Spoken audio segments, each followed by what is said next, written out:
கணவன் என்ன புண்ணியம் பண்ணாலும் 50% ஷேர் மனைவிக்கு உண்டு. ஆனா கணவன் பண்ணும் பாபத்தில் 1% கூட மனைவிக்கு பங்கு கிடையாது. கணவன் பண்ற எல்லா புண்ணியத்திலையும் மனைவிக்கு 50%, கணவனின் பாபத்துல மனைவிக்கு பங்கு இல்ல.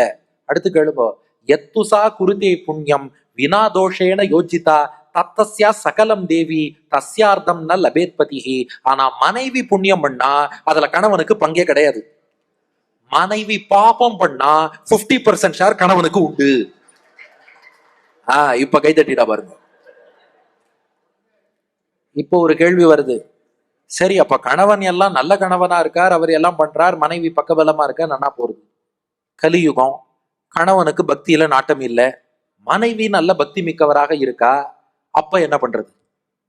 அதுக்கும் வழி சொல்றார் பரமசிவன். பர்த்துர் மனோரதா வாப்திம் பிரார்த்தையேத் பிரதமம் வரம் ஸ்வயம் யதாபிலஷிதம் பிரார்த்தையேத்தம் வரம் ததா.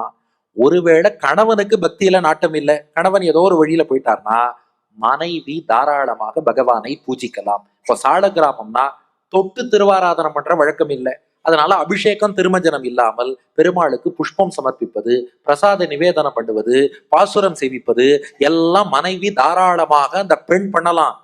பண்ணிட்டு அப்ப கூட அந்த பெண் என்ன பண்ணுவாளாம்? நமக்கு தீங்கு செஞ்சவருக்கும் நல்லது தானே செய்யணும். அதனால முதல் பிரார்த்தனை அந்த கணவன் நன்னா இருக்கட்டும்னு அவருக்காக வேண்டிட்டு, 2வது பிரார்த்தனை என்னையும் நன்னா வச்சுக்கோன்னு பெருமாள்கிட்ட வேண்டுவாளாம்.